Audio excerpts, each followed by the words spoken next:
Hey everybody, I'm just here to continue to tell Joshua's story. My son, I told you about his experience being captured in the Canadian foster care and adoption system.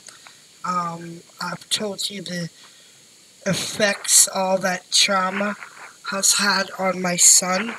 So today I want to talk about his mental state and what's happening with my son right now. Before I touch on that, I just want to talk a little bit about the month of February. It is Black History Month this month, and I'm just thinking about life for Black people back in the 60s, 70s, 50s versus now. If it's new history that we have to share now, or is it basically modern day old Black history? It's a very legitimate question. So, as I mentioned to you, the um, ramification, all the trauma has had on my son's mental state. Um, he has been diagnosed with schizophrenia, prescribed medication to control, the things, the effects that schizophrenia has on people. So I want to say one of my complaints was that Friday, February the 3rd, he was arrested apparently for multiple assault, and that was all the information I was given. Now, he was supposed to appear in court, Zoom court, at Police Station 14 here in Toronto. According to his lawyer, he didn't want to come.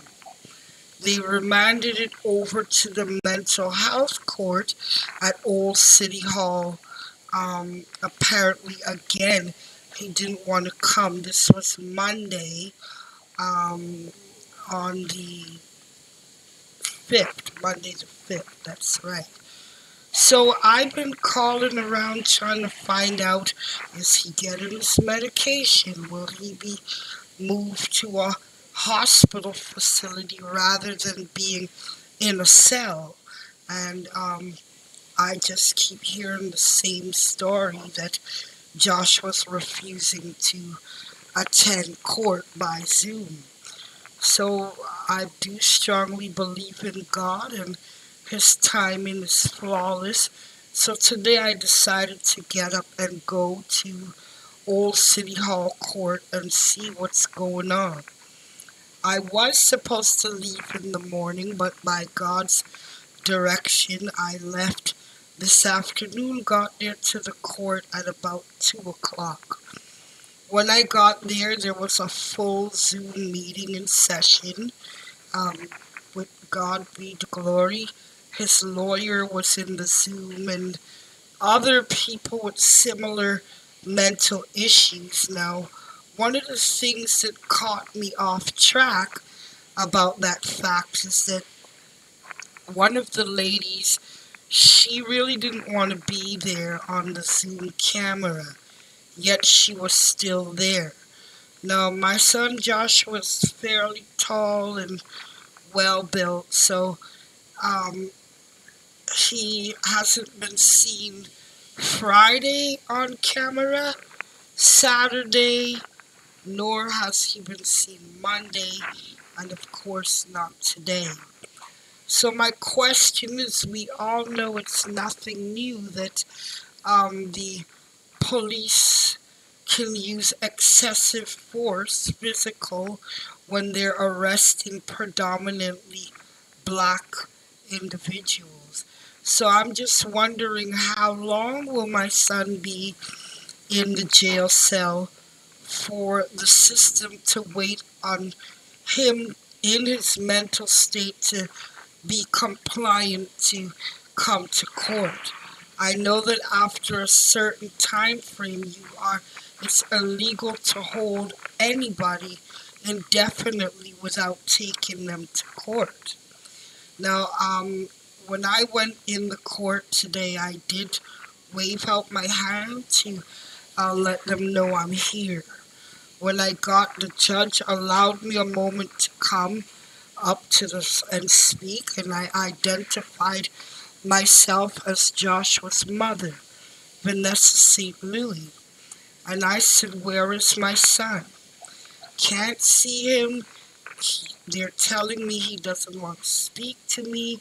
It could be true, provided the fact that he's not in his right frame of mind, nor is his illness under control. But why didn't they bring him to the camera anyway? The lady they brought to the camera, ironically, is a client of my son's lawyer, and they were moving heaven and earth to get her out of Vanier jail and put into a mental hospital where her treatment can begin.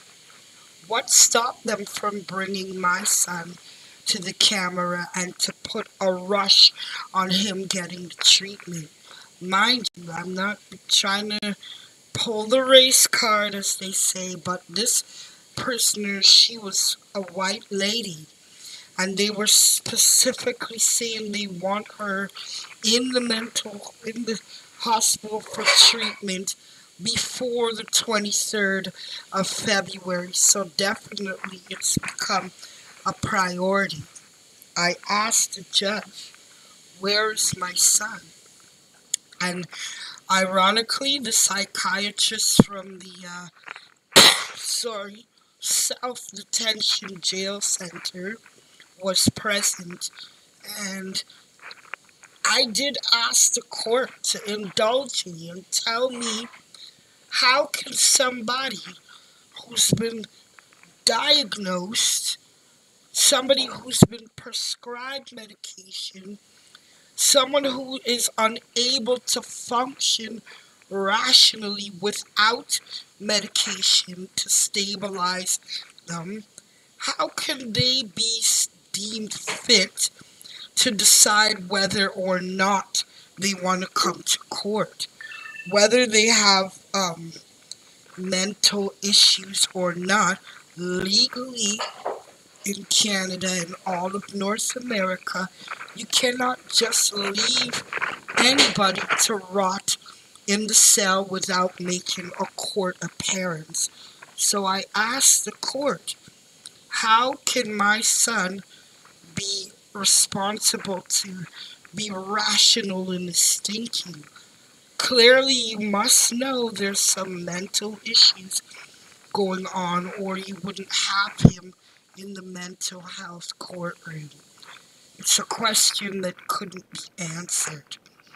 Now, again, I am wondering, what are they hiding? Has my son, was physical force used to detain him, seeing that he's a big, strong guy? Did they go overboard? Was it that they just thought he was some lonely black person with mental illness that nobody would care about? Now, these questions cannot be answered. Afterwards, I met with my Joshua's mental court worker. I won't mention the agency she's from, but I did make sure to get all the information I need so that they know he is not alone. And he's definitely not alone, because I will continue to advocate until his rights and needs are met. Right? So I said to her, "Look, clearly you haven't been told that he has a active mother who's active in his life, but how can I be inclusive to make sure that my son is okay and he's getting the help, the treatment, everything he needs to function, even if it includes his medication?" She said, "Oh, there's nothing you can do." I said, so you're just gonna let him stay there, rot, and turn him back out on the street? She said, yeah, basically, there's not enough hospitals and what have you. So if you has been appointed in the court of law to restore my son and many others, to restore their ability to function, if you yourself sound hopeless, what hope can you give to my son? And again, why is my son, he was arrested Friday, Saturday, Sunday, Monday, Tuesday. Yeah, 4 days. No court appearance because they're saying a mentally ill person is dictating whether they want to go to court or not. You cannot legally hold someone that way.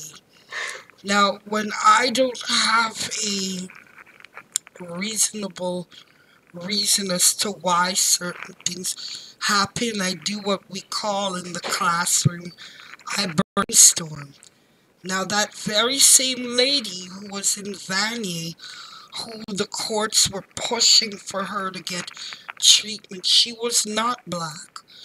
She was white. And I want to say this, that throughout the course of life for black people in North America, one thing is that the stigma, the amount of stigma that is placed on black people is astronomical, you know? Every time you see a broken family, a black kid arrested, or adult too, there goes the blame game. Oh, the mother's no good. The mother this, the mother that.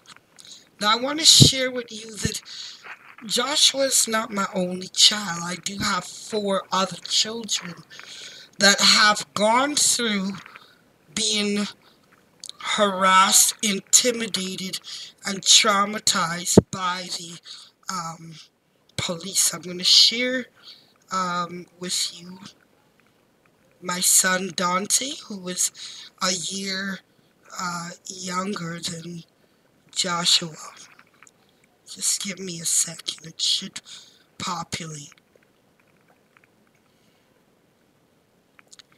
Here is my son Dante, who they said was mistakenly held by officers at gunpoint, wants an apology. This was in 2018, where my son, mind you, remained in my care, received a Community Achievement Award for the Outward Bound program.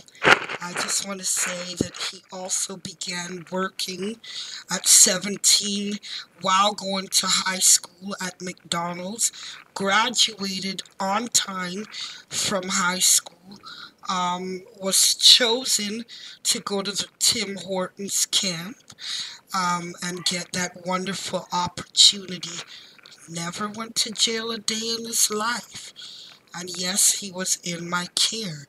Yet he was mistaken for this gentleman on the right for first-degree murder. He went to the grocery store to Fresco to buy a box of orange juice and a chocolate bar, and upon exit the police came from the east and the west, tackled him to the ground. He wasn't resisting arrest and held him at gunpoint. It says here, an innocent man who was held at gunpoint during a dramatic takedown outside a grocery store just because he looked like a murder suspect. He never did get an apology. They say right here that the police admit that it was a case of a mistaken identity. But I just want to say we did follow protocol. We went to the OIRPCD, which is an independent investigation board for the conduct of the police. Nothing ever came of it, you know. I want to say it was traumatic for him as well, not as severe as his brother Joshua, but traumatic mentally indeed. Here's a little clip of what he said. When you're dealing with people, uh, oh, this is the police. This is what Dante said. He said, you know that you're innocent, but to this day I still feel like I did something wrong. I want to say that they held a gun to his head. They scared him. He went through many sleepless nights, depression. It took a few years for Dante to come back to the happy guy he was before the color of his skin got him held by gunpoint in the city of Toronto. Now, can you apply the same stigma that you apply to single black mothers or black parents? Mother doesn't do drugs. Mother doesn't sell drugs. Mother has been working all her life, even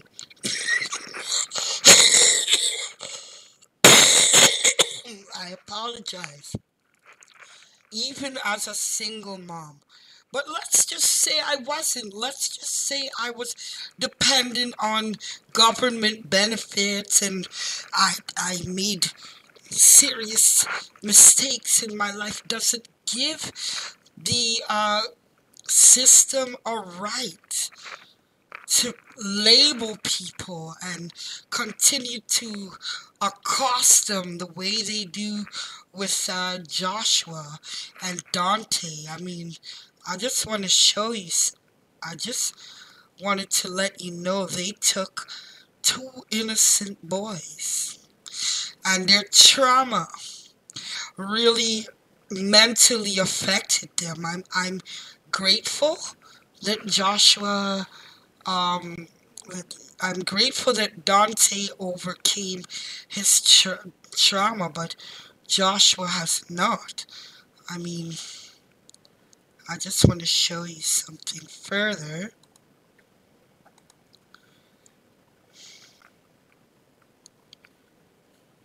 It'll just take a second to populate.